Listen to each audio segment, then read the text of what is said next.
जो भी एजेंसियाँ गवर्नमेंट एजेंसियाँ या प्राइवेट एजेंसियाँ जो भी आई करती हैं, उनमें से है ये पार्ट। कुछ ये बहुत फास्ट तरीके से किया जाता है। मतलब जैसे रिकवरी अगर करनी, जैसे मान लीजिए कोई हमने पॉलिसी लगाई तो उसकी रिकवरी हमें देखनी है कि कितना फास्ट रिस्पांस उसका मिल रहा है। जैसे कहीं फ्लड आ गया तो फ्लड के लिए हमने पानी निकास का व्यवस्था किया, जल निकास की व्यवस्था करी कि वहाँ पानी भरा हुआ है, ट्रैफिक जाम है, आज गाड़ियाँ क्रॉस नहीं कर रही क्योंकि रोड पे पानी भरा हुआ है, और पानी इतना ज़्यादा है कि अगर गाड़ियाँ क्रॉस करेंगी तो बंद हो जाएंगी या एक्सीडेंट हो जाएगा, और एक्सवाइजेड बहुत सारे रीज़न हो सकते हैं। तो अगर हमें उसका इम्पैक्ट निकालना हो, उसका असेसमेंट करना हो, तो वो बहुत फास्ट तरीके से होता है। उसके लिए हम बहुत वेट नहीं कर सकते, क्योंकि अगर हम ज़्यादा वेट करेंगे तो हम पब्लिक तक सूचना क्या देंगे, अधिकारियों को जवाब क्या देंगे कि हमने क्या एक्शन लिया इस डिजास्टर के खिलाफ।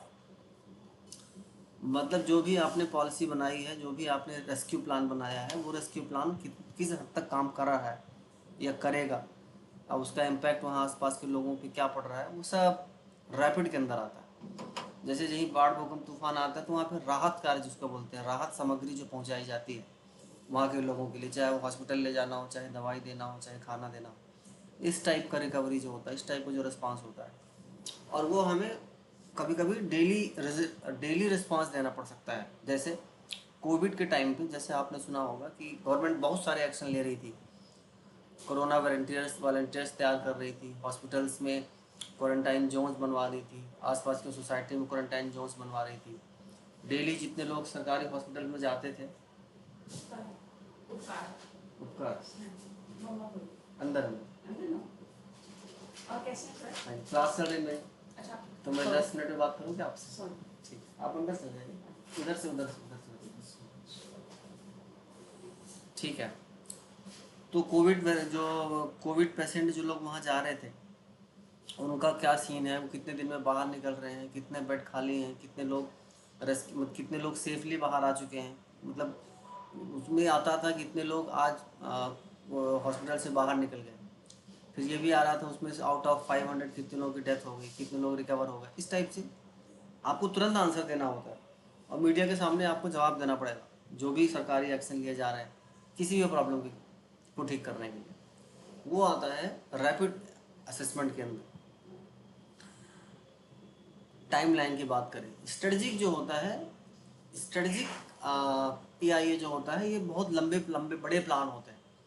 इसमें कई महीने लग सकते हैं, 4 महीने 6 महीने भी लग सकते हैं। कोई बहुत बड़ा प्रोजेक्ट अगर है, हाईवे बन रहा है, रेलवे बन रहा है, डैम बन रहा है, उस केस में फिर 2 3 4 5 महीने भी लग जाते हैं। फिर उसको स्ट्रेटजिक ईआईए बोलते हैं। दूसरा तरीका, बड़े प्रोजेक्ट्स में जब हम बात करते हैं तो हमें स्ट्रेटजिक प्लान की ज़रूरत पड़ती है मैक्सिमम। और ये जो स्ट्रेटजिक ईआईए होता है, ये पॉलिसी इम्प्लीमेंटेशन के लिए ज़्यादा होता है। जो भी हम लोग पॉलिसी वगैरह जनरेट करते हैं, पॉलिसी बनाते हैं, कोई भी पॉलिसी बनाए। दूसरा, डेटा की रिक्वायरमेंट। डेटा की रिक्वायरमेंट इसमें जो रैपिड वाला होता है, बहुत खास डेटा नहीं चाहिए होता है। पहले 2 सीजन का डेटा, बहुत कभी कभी 2 सीजन का डेटा भी नहीं चाहिए होता है। 2 सीजन इसलिए उसने बोला कि जैसे मान लीजिए पहले कभी बाढ़ यहाँ आई थी क्या, कितने लोग प्रभावित हुए थे, या बाढ़ के पहले का जो डेटा मिल सकता है क्या, ताकि मुझे पता लग सके कि किन किन के घरों में पानी भरा है, किन किन के खेतों में फसलों का नुकसान हुआ है। क्योंकि अगर वहाँ पे फसल थी तो हमें उसका कंपनसेशन देना पड़ेगा, और अगर फसल नहीं है तो हमें कंपनसेशन नहीं देना पड़ेगा। तो डेटा की रिक्वायरमेंट इसमें सीजनल होती है, बहुत लिमिटेड डेटा इसमें दिया जाता है। हाँ, जब ये वाला है स्ट्रेटजी की आई है, तो इसमें आपको कई सीजन का डेटा बनाना पड़ता है। जैसे प्रोडक्शन होता है कि इस साल धान का प्रोडक्शन पूरे हिंदुस्तान में कितना होने वाला है, या गेहूं का प्रोडक्शन कितना होने वाला है, बारिश इतनी हुई है, टेम्परेचर इतना है, सॉइल टाइप ये है, रीजन ये है। तो काफ़ी बड़े प्लान होते हैं, और इसमें 2 महीने 4 महीने 6 महीने का टाइम लग जाता है नॉर्मली इवेल्युएट करने में। 4 महीने फिर भी लग जाता है नॉर्मली ये पता लगाने में कि इस साल क्या इम्पैक्ट रहेगा मानसून का हमारी फसलों पर, इस साल क्या इम्पैक्ट रहेगा इस मानसून का हमारे हिंदुस्तान की जनता की हेल्थ पर। इस टाइप से जब हम बात करते हैं, फोकस एरिया जो होता है रैपिड वाले में, वो बहुत, मैंने कहा, इमीडिएट होता है। इमीडिएट मतलब तुरंत एक्शन, मुझे आग लग गई तो तुरंत आपको फायर ब्रिगेड मंगानी पड़ेगी। उसके लिए ज़्यादा बहुत टाइम नहीं ले सकते हम लोग, कुछ ज़्यादा टाइम ले सकते हैं। तो ये हमारा होता है। ये इसका फोकस जो होता है वो पॉलिसी बनाने के लिए होते हैं ताकि उसको बाद में प्लान करो, कुछ प्लान करने के लिए होता है। सेक्शनल, हाँ, सेक्टरल और रीजनल स्कोप भी हो सकता है। सेक्टरल और रीजनल स्कोप का मतलब होता है किस पर्टिकुलर एरिया में किस सेक्टर का प्लान है। मैं हेल्थ सेक्टर का है, एजुकेशन सेक्टर है, एग्रीकल्चर सेक्टर है, इरीगेशन सेक्टर है, ऐसे जो डिपार्टमेंट बने होते हैं वो सेक्टर वाइज डिवाइड होते हैं। उसके लिए ये सारा काम जब हम लोग करते हैं तो वो स्ट्रेटजिक लेवल पे होता है। उसके बाद आता है पब्लिक का इन्वॉल्वमेंट। यस, इस पॉलिसी को बनाने में किस किस को रखा जा सकता है। तो बहुत कम लोग इसमें इन्वॉल्व हो पाते हैं क्योंकि अर्जेंसी होती है, बहुत ज़्यादा लोगों से बात भी नहीं कर सकते, एक्शन जल्दी लेना होता है, इसलिए इन्वॉल्वमेंट हम लोग नहीं कर पाते। इस वाले केस में करते हैं ज़रूर। स्ट्रेटजी के केस में हमें बहुत सारे लोगों के साथ मिलकर काम करना पड़ता है। एरिया बहुत बड़ा होता है, जो कॉम्प्रहेंसिव रिपोर्ट हमें बनानी पड़ती है, तो हमें डिटेल में डेटा भी चाहिए होता है। एनालिटिकल डेप्थ, हाँ, एनालिटिकल डेप्थ का मतलब होता है कि आप किस लेवल, मतलब कितने पैरामीटर को ध्यान में रखते हुए डिसीजन ले रहे हो, कितने पैरामीटर को ध्यान में रखते हुए प्लान बना रहे हो। इसके अंदर क्वालिटेटिव फैक्टर आएगा, इसके अंदर रैपिड रैंकिंग आएगी, इसके अंदर चेकलिस्ट आएंगी। चेकलिस्ट बहुत ज़रूरी होता है वैसे। मैं एक एग्जांपल आपको बताता हूँ चेकलिस्ट में। किसी जगह मैंने देखा कुछ डिजास्टर की सिचुएशन पैदा हो गई, तो फ्लड की ही सिचुएशन पैदा हो गई थी। तो लोग भर भर के गाड़ियों में कपड़े दे रहे थे, दूध बटर ब्रेड दे रहे थे, ट्रकों में बिल्कुल सामान जा रहा था उनके लिए। नुकसान नुकसान कर लिया था, वहीं कहीं होगा, उसने लिया था रविंदर जी।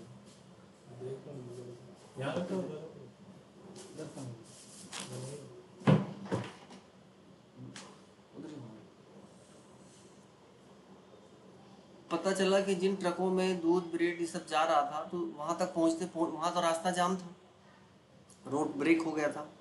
रोड ब्रेक होने की वजह से जो भी खाने पीने की सामग्री जा रही थी वो 24 घंटे के बाद खराब होना चालू हो गई, और वो ट्रक भरे के भरे वहीं खड़े रह गए। तो हमें ये भी देखना होता है कि भैया किस सामान को किस समय तक पहुंचना है, किसके थ्रू पहुंचना है। दूसरा, कुछ लोग कुछ लोग कपड़े वपड़े दे रहे थे पहनने के लिए, तो नॉर्मली वहाँ के लोग जो कपड़े, चाहे जेंट्स जेंट्स हो चाहे जेंट्स हो चाहे लेडीज़ हो, उनके कपड़े अपने कुछ खास टाइप के होते हैं। जिस तरीके के कपड़े वहाँ भेजे जा रहे थे वो लोग वैसे कपड़े पहनते ही नहीं, है ना। तो बहुत सारी चीज़ें हैं जो हमें इस चीज़ का ध्यान रखना पड़ता है, इसलिए चेकलिस्ट बनाना बहुत ज़रूरी है, किस किस टाइप की चीज़ों की ज़रूरत है वहाँ पर। और इमरजेंसी वाले केस में जिन चीज़ों की सबसे ज़्यादा ज़रूरत है, जैसे दूध, दवाइयाँ, खाने पीने का सामान, इन चीज़ों के लिए हमें तुरंत एक लिस्ट बनानी होती है और डिपार्टमेंट को सबमिट करनी होती है कि इन लोगों के लिए खाने पीने का ये सब चीज़ें अरेंज करो। बेसिकली उनके रहने के लिए लोकेशन कहाँ होगी, उनके खाने पीने का अरेंजमेंट क्या होगा, और उनकी दवाइयाँ, अगर कहीं कुछ क्योंकि गंदा पानी पी लेते हैं फ्लड के सिचुएशन में, तो उनकी दवाइयों से रिलेटेड मेजर मेजर मेडिसिन हर जगह मिलनी चाहिए। सर्दी जुकाम बुखार ये सब चीज़ें जो होती हैं, हैजा वैजा, जैसे गंदा पानी पीने से जो बीमारियाँ होती हैं, वो वाली दवाइयाँ इजीली अवेलेबल होनी चाहिए उस एरिया में। इस टाइप से प्लान बनाती हैं इस, हाँ। और ये जो है स्ट्रेटजिक में, इसमें जब हम पॉलिसी बनाते हैं तो हमें चूँकि टाइम पर्याप्त होता है तो बहुत सारे पैरामीटर को ध्यान में रखा जा सकता है। जैसे पिछले साल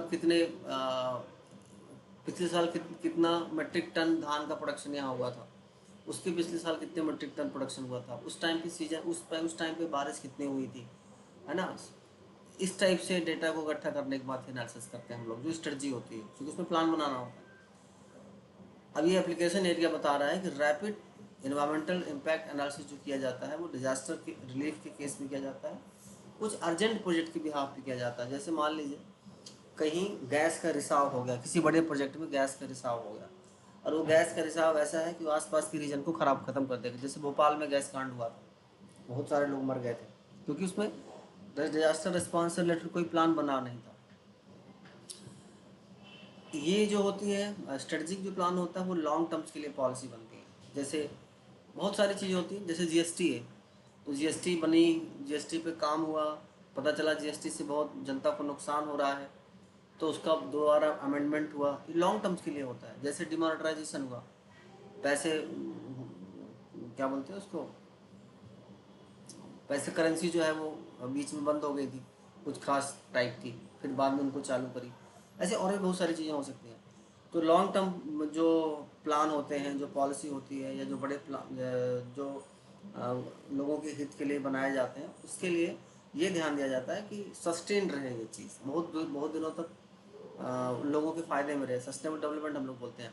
मेजरली सस्टेनेबल डेवलपमेंट गोल्स को अचीव करने के लिए ही स्ट्रेटजिक प्लान बनाए जाते हैं। एसडीजी की जो 8 गोल्स हैं, वहाँ तक पहुँचने के लिए ही ये बनाए जाते हैं। तो ये 2 मेजर टाइप का असेसमेंट होता है। जो एक पहला है रैपिड असेसमेंट, दूसरा होता है स्ट्रेटजी का असेसमेंट। इसमें भी सेम ही लिखा हुआ है।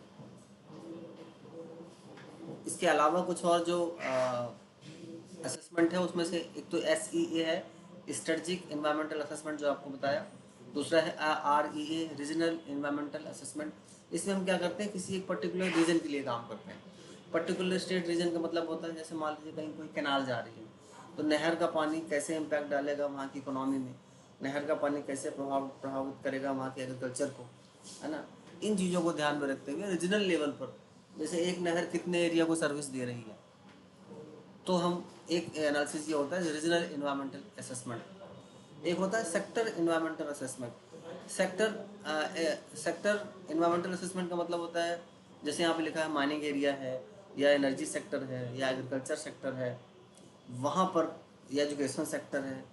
अब जैसे एजुकेशन सेक्टर की बात करें तो हमें ये पता लगा किससे मजे करने थे। हम अगर है कुछ तो कर लेते हैं। उनका क्या ऑब्जेक्टिव था आने का? वो तो मेरे नेक्स्ट में है। बस हो गया। हाँ, तो कोई बात ही नहीं। ठीक है। सेक्टर इन्वायरमेंटल असेसमेंट का मतलब होता है किसी पर्टिकुलर सेक्टर को ध्यान में रखते हुए हम असेसमेंट करते हैं। जैसे जो माइनिंग एरिया होता है, तो जहाँ पर माइनिंग होता है, कोल माइनिंग वगैरह जहाँ भी होता है, वहाँ पर रात को ब्लास्टिंग होती है। तो रात को जब ब्लास्ट होता है तो बड़े बड़े कोल ब्लॉक्स हवा में उछलते हैं।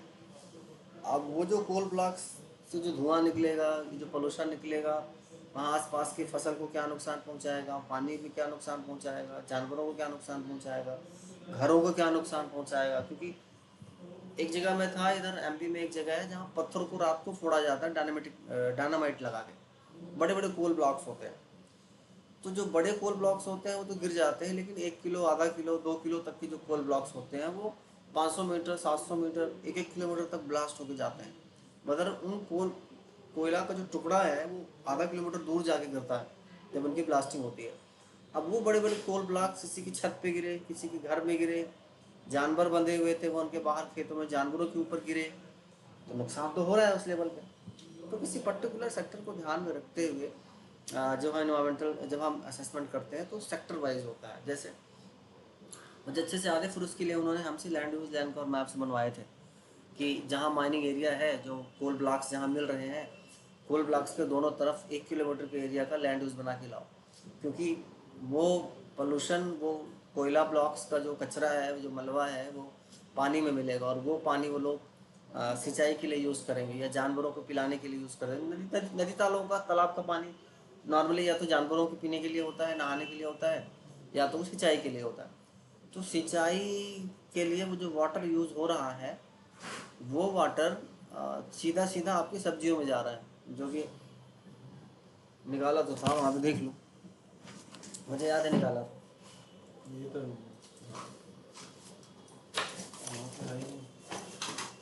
अंदर तो नहीं रखा होगा। चिपको चिपको, ठीक है। तो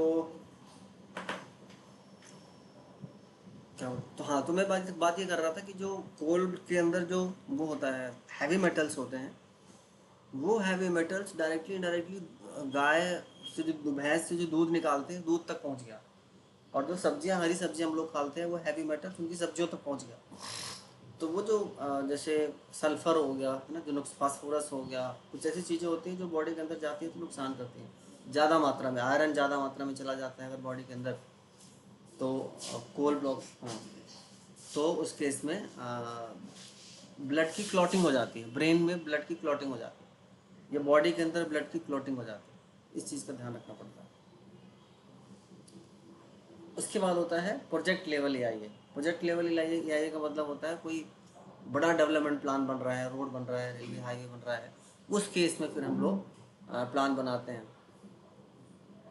तो ये कुछ और कैटेगरी हैं जिसको हमने रीजन वाइज कैटेगराइज किया, प्रोजेक्ट वाइज कैटेगराइज किया, सेक्टर वाइज कैटेगराइज किया, और स्ट्रेटजी जो लॉन्ग टर्म गोल्स को अचीव करने के लिए होता है। ये कुछ इन्वायरमेंटल इम्पैक्ट असेसमेंट के मेजर टाइप्स थे। अब इनकी डिटेल्स की, इसका पर्पज़ और इसका मेथड क्या होता है। अगर आप रैपिड इन्वायरमेंट असेसमेंट कर रहे हैं तो उसका पर्पज़ क्या होगा, अगर आप स्ट्रेटजिक इम्पैक्ट असेसमेंट कर रहे हैं तो उसका पर्पज़ क्या होगा, उसके कॉन्सिक्वेंसेस क्या होंगे, उसके लिए डेटा कहाँ से मिलेगा, कौन सी एरिया को फोकस किया जा रहा है, इन सारी चीज़ों का ध्यान रखा जाता है। स्ट्रेटजी के लिए ये पर्पज़ बता रहा है, स्ट्रेटजी के लिए बोल रहा है कि आप integrate environmental consideration to long term plans. मतलब वही है, हम अगर कोई हाईवे जा रहा है तो वहाँ पर आपका हवा पानी पर क्या असर पड़ेगा उस हाईवे से, वहाँ की गाड़ियों के चलने से। बहुत दूर तक सोचते हैं ये लोग, है ना। कितनी फ्रिक्वेंसी की गाड़ियाँ वहाँ जाएंगी, एक दिन में कितनी गाड़ियाँ वहाँ से सफ़र करेंगी, 3 व्हीलर 2 व्हीलर 4 व्हीलर, बड़े ट्रक छोटे ट्रक, फिर उसके हिसाब से लोग देखते हैं। और अलग अलग, मतलब एक बार नहीं, कई सीजन का डेटा, जैसे कोई हाईवे बनना होता है तो ये असेसमेंट होता है कि भैया इसकी ज़रूरत क्यों है इतनी, फिर उसकी चौड़ाई कितनी होनी चाहिए, उसमें जो मटेरियल यूज़ होना चाहिए कितना होना चाहिए, क्योंकि इस एरिया से गाड़ियाँ ये इस लेवल की गुजरती हैं, तो रोड का थिकनेस कितना होना चाहिए, उन सब चीज़ों को ध्यान में रखते हैं। और फिर वहाँ पर हम लोग लोकल लेवल पर भी किसी बड़े कॉन्ट्रैक्टर को हम लोग कॉन्ट्रैक्ट देते हैं और फिर वो रोड बनता है, सरकार ऐसे बनवाती है।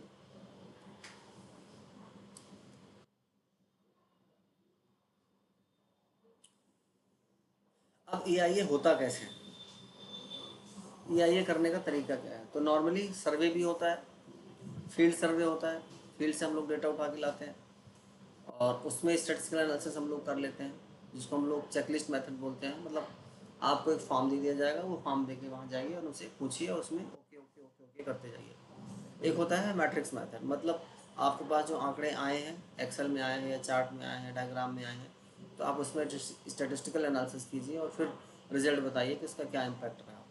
एक होता है हमारा अगला, जो तीसरा मेथड होता है EIA करने का, वो नेटवर्क मेथड होता है। नेटवर्क मेथड जो होता है, इसमें हम लोग बेसिकली प्रोजेक्ट का जो एक्शन लिया गया है उसमें इन्वायरमेंटल के कौन कौन से कंपोनेंट एक दूसरे से डायरेक्ट जुड़े हुए हैं उसको ध्यान में दें। मतलब कॉन्सिक्वेंसेस का मतलब होता है एक से दूसरा जुड़ा हुआ कैसे है। जैसे मान लीजिए कभी कभी ऐसा हो जाता है कि मैंने एक हाईवे बनाया, तो मैं ये देखता हूँ कि हाईवे के किनारे अचानक से लोगों की बाढ़ आ जाती है, दूसरे एरिया के लोग भी ज़मीन खरीदना चालू कर देते हैं, दूसरे स्टेट के लोग भी आके वहाँ पे अपना बिल्डिंग या अपना बिजनेस चालू करना स्टार्ट कर देते हैं। उनको वो बेनिफिशियल लगता है, उनको लगता है हाईवे के किनारे रोड मिल जाए, ज़मीन मिल जाए तो बिजनेस चालू हो जाएगा।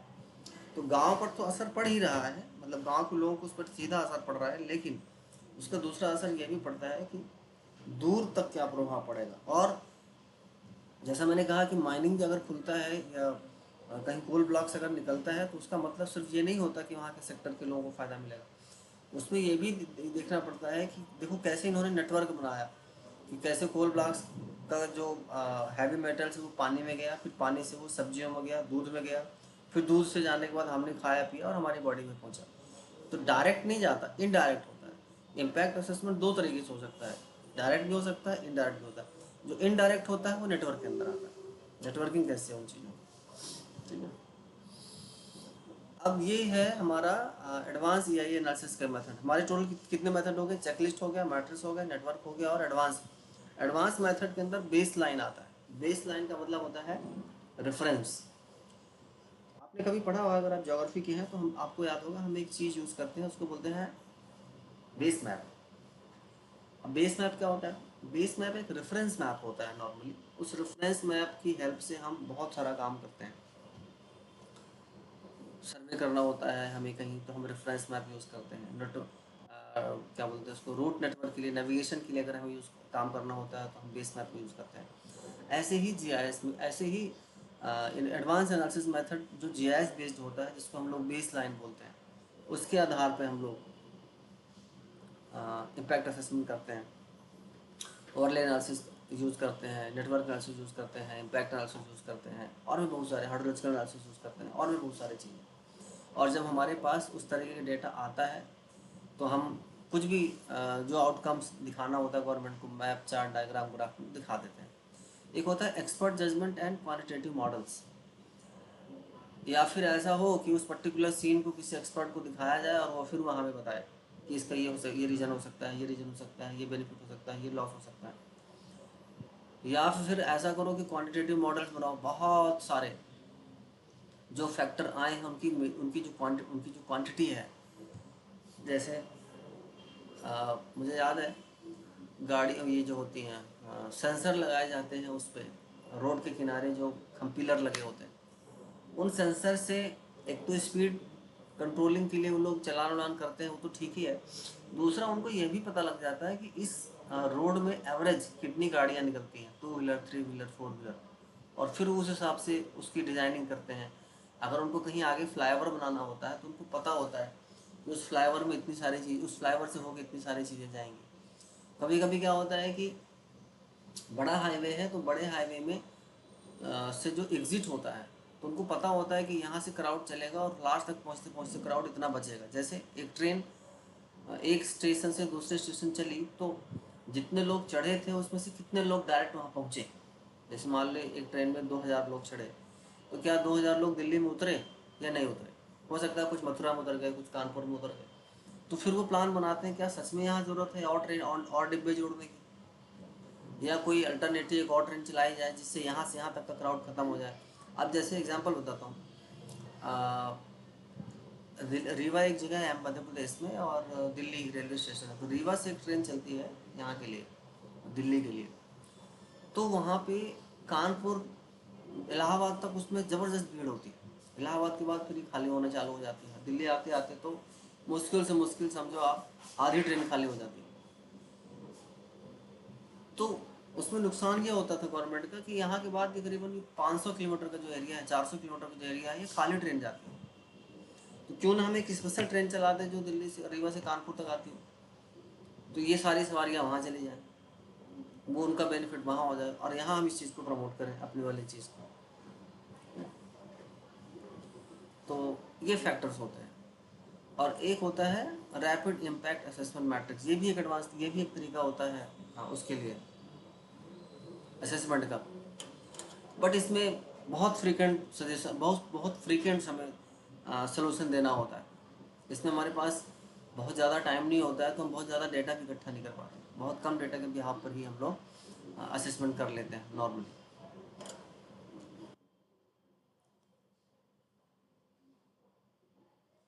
एक और है इसमें दिखाया हुआ है, एडहॉक मेथड का मतलब होता है किसी एक्सपर्ट पैनल को बुला लो क्विकली और तुरंत असेस करके बता दे कि इसका ये रिजल्ट हो सकता है। उसमें बहुत ज़्यादा स्ट्रक्चर जरूरत नहीं होती, बहुत ज़्यादा डिस्कशन की जरूरत नहीं होती, बहुत ज़्यादा डेटा की जरूरत नहीं होती, सीजनल डेटा की जरूरत नहीं होती है। किसी एक्सपर्ट को बुलाओ, एरिया को चेक कराओ और जजमेंट ले लो उस एरिया को लेकर। वो एडहॉक मेथड जिसको बोलते हैं वाइल्ड कार्ड एंट्री, बिना किसी डेटा को इकट्ठा किए, सैंपल को इकट्ठा किए या पब्लिक से डील किए हुए कुछ नहीं लेते। एक्सपर्ट को बुलाया, सिनेरियो दिखाया और डिसीजन ले लिया। बहुत IAS लेवल के लोग होते हैं, बहुत प्लानर, बहुत स्ट्रॉन्ग प्लानर होते हैं जो एरिया को देखते ही बता देते हैं ये होने वाला है, ये होने वाला है, ये होने वाला है, ऐसे करके लोग जो लोग होते हैं उसको एडहॉक मेथड बोलते हैं। तो EIA करने का जो मेथड है हमारे पास टोटल अभी तक 6 निकल के आए। चेकलिस्ट मेथड हो गया, मैट्रिक्स मेथड हो गया, नेटवर्क मेथड हो गया, ओवरले जिसको हम लोग बेस लाइन मेथड बोलते हैं, एक्सपर्ट जजमेंट, रैपिड इम्पैक्ट और एडहॉक मेथड। एडहॉक मेथड और एक्सपर्ट जजमेंट लगभग एक जैसा ही है। फ़र्क सिर्फ यह है कि एक्सपर्ट जजमेंट में हम लोग क्वांटिटेटिव मतलब सैंपल ज़्यादा तैयार करते हैं और इसमें ज़्यादा सैंपल तैयार नहीं करते, यही मेथड है। ये मैंने बता दिया आपको कि 4 तरीके के बेसिकली जो मेथड्स हैं, स्ट्रेटजिक है, रीजनल है, सेक्टर है और प्रोजेक्ट लेवल का है। फोकस एरिया को ध्यान में रखते हुए और उनकी मेथड्स जो मैंने आपको बताया, ये 4 मेथड जो लिखे हैं यहाँ पे, matrix method, checklist method, expert judgment method, सबके अपने अलग अलग हैं। रीजनल लेवल पर अगर हमें एनालिसिस करनी है तो हमें, अब ये डिपेंड करता है कौन सा मेथड किस टाइप की EIO को सपोर्ट करता है। स्ट्रेटजिक मेथड के लिए कौन सा मेथड यूज़ होगा, रीजनल एनालिसिस के लिए कौन सा मेथड यूज़ होगा, सेक्टर के लिए कौन सा मेथड यूज़ होगा, किसी प्रोजेक्ट के लिए कौन सा मेथड यूज़ होगा, तो चूंकि हम लोग जीआईएस डिपार्टमेंट में है तो हम कोशिश करेंगे कि हम लोग जीआईएस से रिलेटेड ही जितने भी एआई हैं करें, जिसमें स्पेशल डेटा यूज़ करेंगे, नॉन स्पेशल डेटा यूज़ करेंगे, मैप, चार्ट, डायग्राम और सैटेलाइट इमेजरी का इस्तेमाल करें।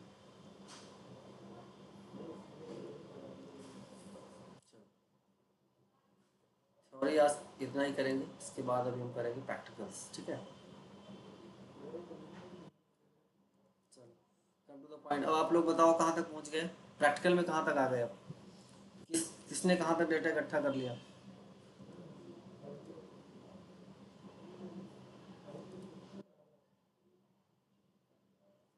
बताओ भाई। सुरभि, बलजीत,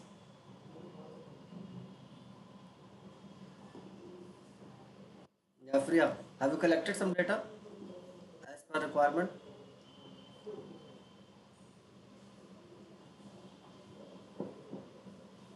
अनीता, यस सर, हो गया। कहाँ तक पहुँच गए, एक बार स्क्रीन शेयर करोगे? बैंड से डाटा डाउनलोड कर लिया सर। क्या करें, आवाज़ नहीं आ रही। बैंड सेट 8-9 का डाटा डाउनलोड कर लिया सर। अच्छा ठीक है। बलजीत और सुरभि, आपका? सुरभि, नहीं हुआ सर अभी कुछ भी। क्यों, सॉफ्टवेयर है?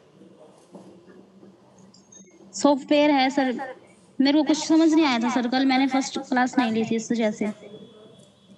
अरे कल वाली क्लास में तो थी। Yes sir. तो वीडियो देखी, कल वाली वीडियो देख लेना दोबारा, मैंने लिंक डाल दिया ग्रुप में, तुम भी ग्रुप में उठा के डाल देना, ठीक है। Okay sir. बलजीत, आपका?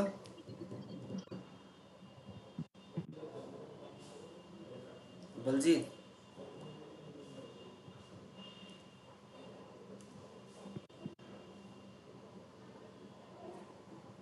हेलो।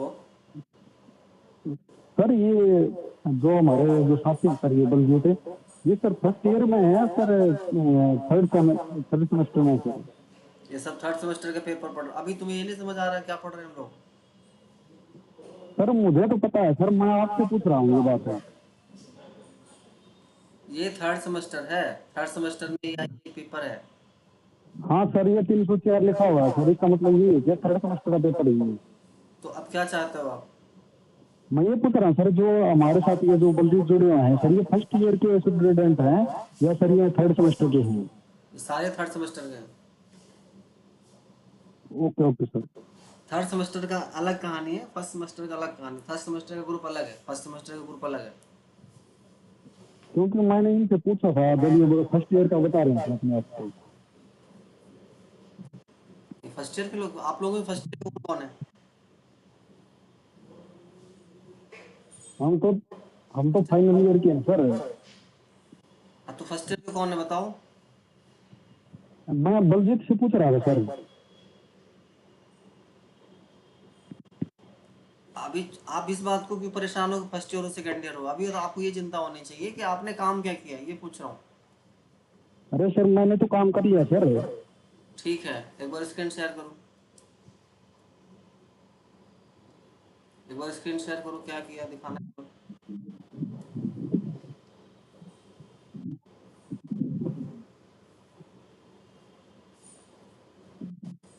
एक मिनट रुको, दूसरे आईडी का लॉगिन करता हूँ।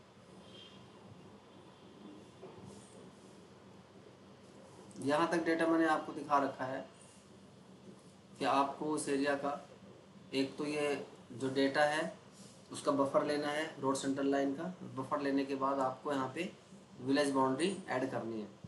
बाद में इस विलेज बाउंड्री को क्लिप करना है इस बफर लाइन के साथ।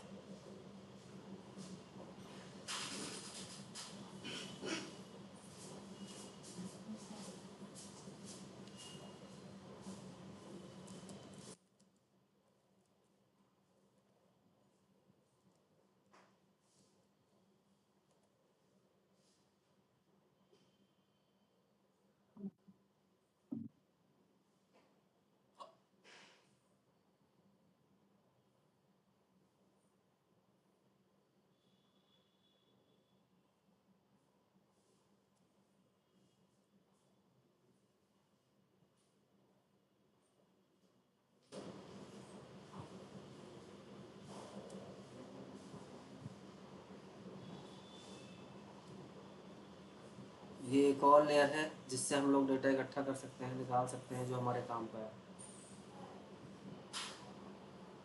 सर और क्वेश्चन कर रहे हैं सर। कोई बात नहीं। अब सैटेलाइट इमेजरी की जहाँ तक बात है, इमेजरी को दो तरीके से आप इसमें काम कर सकते हो। पहला तरीका तो ये है कि आप सैटेलाइट इमेजरी डाउनलोड करो, उसको जियोरेफरेंस करो और डेटा को वेक्टराइज कर लो। एक तरीका तो ये है। वो सर जियो रेफरेंस होती है। आपको land use land cover map बनाना है तो आप दो तरीके इस्तेमाल कर सकते हैं, रास्टर बेस्ड भी कर सकते हैं, वेक्टर बेस्ड भी कर सकते हैं। दोनों ऑप्शंस आपके पास अवेलेबल है।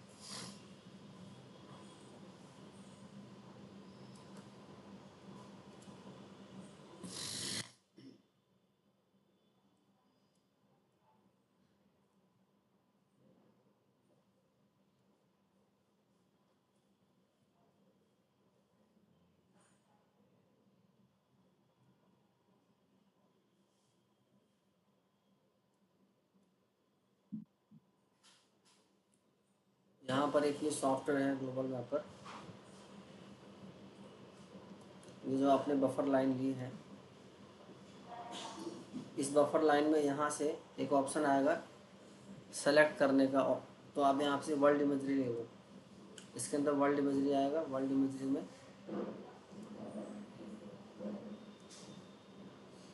सेलेक्ट करो, ये उसके नीचे जिधर की आपका रूट बफर लगाया है आपने 2.5 किलोमीटर का, उसके नीचे सैटेलाइट इमेजरी लगा देगा। ये देखो, मैं सैटेलाइट इमेजरी लगा दिया। अब आप इसमें छोटे छोटे ब्लॉक बना के इमेज डाउनलोड कर सकते हो, छोटे छोटे टुकड़ों में। जैसे मान लो एग्जांपल, मान लीजिए आप, क्योंकि एक साथ डेटा डाउनलोड होने में दिक्कत करता है, तो हम इसके स्मॉल स्मॉल पार्ट कर देते हैं।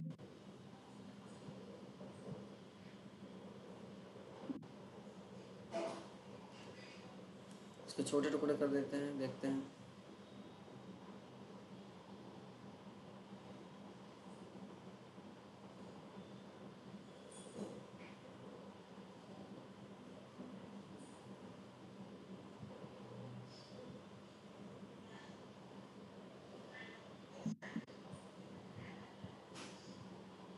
मान लीजिए मुझे छोटा सा एरिया लेना है, तो मैं यहाँ गया, सिर्फ इतना एरिया मैंने लिया।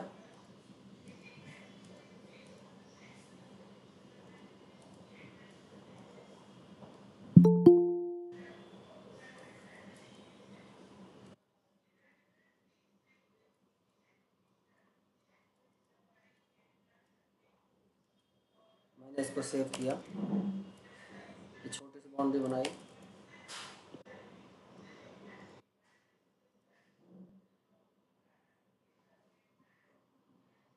क्लास खत्म होने के टाइम पे कौन ज्वाइन कर रहा है अभी?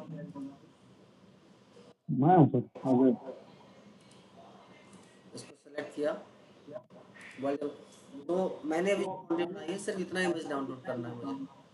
तो मैं यहाँ गया, एक्सपोर्ट किया, एक्सपोर्ट रास्टर किया, थोड़ा जियो टिप ले, जेपीजी ले लो, कोई भी इमेज ले सकते हो। जेपीजी थोड़ी हल्की इमेज होती है, तो आप जेपीजी ले लो। तो थोड़ा सा एरिया एक्सपोर्ट करके आप अपने पास रख सकते हो। इसका फ़ायदा यह है कि आपको जियो रेफरेंस नहीं करना पड़ेगा। आपने यहाँ पे इमेज नाम का सर एक, हेलो हाँ जी, सर, देख लो चेक कर लो। पार्ट 1, कोई बात नहीं। मैं आपको तरीका बता रहा हूँ, आप ऐसे इमेजरी को डाउनलोड करोगे। तो अगर हमारे पास बड़ा एरिया है, तो मैंने छोटे छोटे टुकड़ों में यहाँ पे इमेजरी डाउनलोड करने की कोशिश करी है, ये दिखा रहा हूँ। आप स्क्रीन शेयर कर रहे हो क्या अपनी? हाँ कर रखिए सर।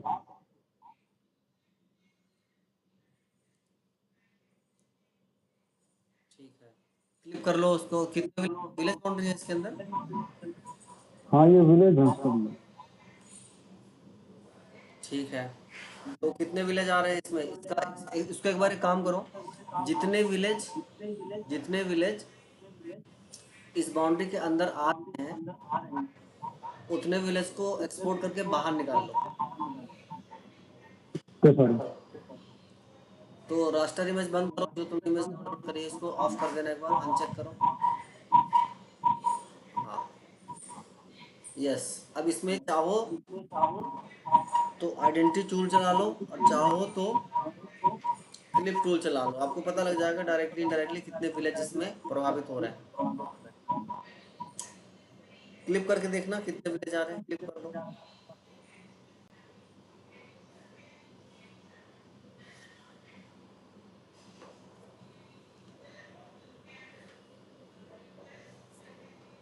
Hello hello, yes. अच्छा अच्छा, ध्यान से, मैं 5 मिनट लगाऊँ कि क्लास में हूँ, लगाता हूँ। हाँ करूँगा, क्लास जैसे खत्म हो गया। ओके, ठीक है, आप एक बार एक्सपोर्ट कर लो इसको, डेटा को ना। क्लिप कर रहे हो क्या? क्लिप कर रहे हो डायरेक्ट एक बार इसको।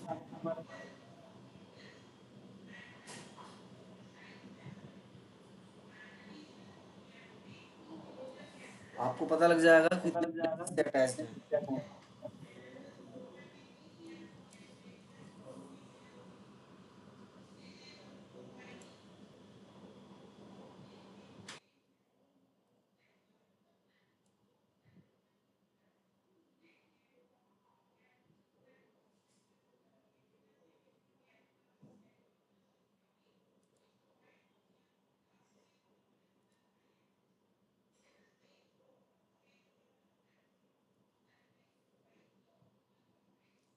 क्लिप कर दो, क्या रिजल्ट आएगा।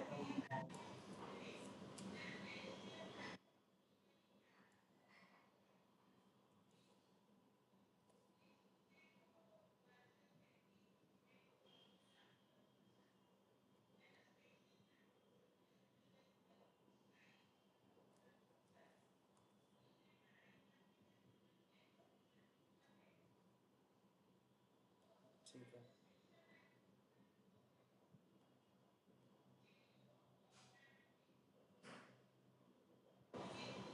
Very good. एट्रीब्यूट खोलना, ये जो क्लिप किया है इसका एट्रीब्यूट खोल, देखो कितने विलेज आ रहे हैं।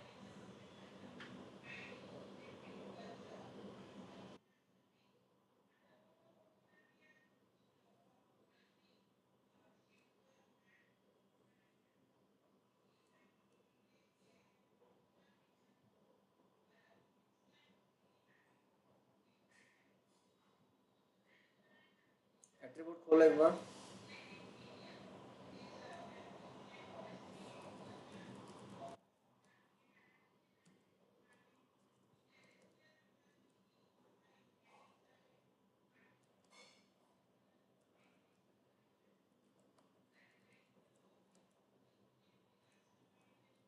सर एट्रीब्यूट खोल रखा है, ये तो नहीं कर रहा है। एट्रीब्यूट नहीं खोल रहा है क्या? सर मैंने लैपटॉप में खोल रखा है, पर ये शायद अपडेट नहीं कर रहा है, कुछ नेटवर्क इशू है। 30 विलेज है सर। अरे यहीं पे राइट क्लिक करो ना इसमें, 01 में, 01 में राइट सर क्लिक। मैंने मेरे लैपटॉप में एट्रीब्यूट ओपन कर रखा है, ये अपडेट नहीं हो ये स्क्रीन आपकी। दोबारा से स्क्रीन शेयर कर दो, दोबारा से स्क्रीन शेयर करो, उसको बंद करके स्क्रीन शेयरिंग बंद करो यार, मत बंद करो।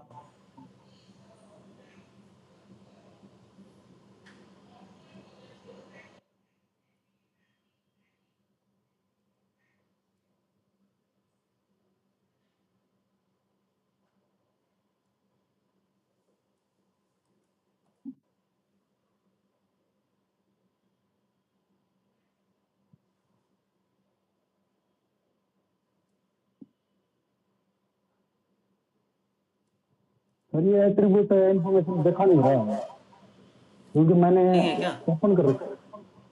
हाँ क्योंकि मैंने ओपन कर रखा है सर ये।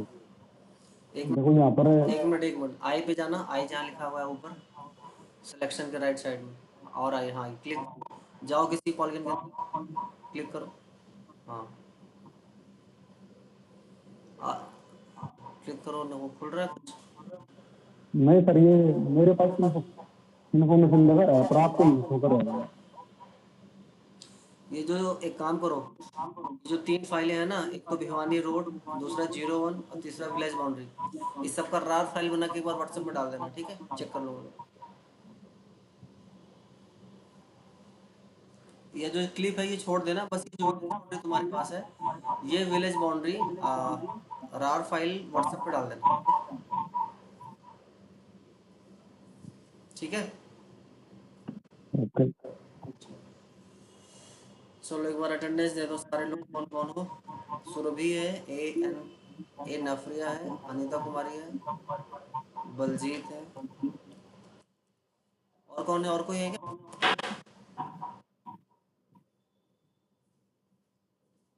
बस इतने लोग हो ना?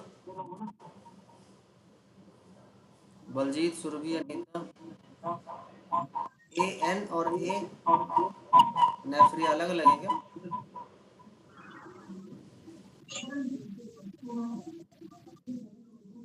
एन और ए नफरिया अलग अलग है? No sir. ठीक है, बस के लिए इतना, कल फिर मिलते हैं आपसे। तब तक आप सारे लोग एटलीस्ट आप गूगल पे ये बाउंड्री डाल देना उसमें व्हाट्सएप ग्रुप में, ताकि जो लोग काम नहीं कर पा रहे ये भी काम कर पाए। तो सर इससे आगे तो काम बताओ आप, इससे आगे क्या करना है? अभी तो सबसे पहले सेटेलाइट एमएलसी 2 ईयर की डाउनलोड करो, 2 सेशन की। मैंने 3 की कर रखी थी, हाँ 2015, 20, 25। नहीं नहीं, 20 और 25 ही चाहिए बस, क्योंकि हमें बना ही नहीं, वो हाईवे जो है बना ही नहीं था 15 में, तो 20 से तो स्टार्ट हुआ है, 25 मेरे ख्याल से 2-3 साल पहले बनाया, तो 2020 और 2025 पर्याप्त है। ओके। क्लिप कर लो एक बार, बाउंड्री लगा के दोनों को एक बार क्लिप कर लो। जब क्लिप हो जाए तो उसका स्क्रीनशॉट एक बार डाल देना व्हाट्सएप पे, क्लिप करने के बाद उसमें लिख देना 2025 और 2020, ठीक है। चलो कल मिलते हैं आपसे 11 साढ़े 10 बजे।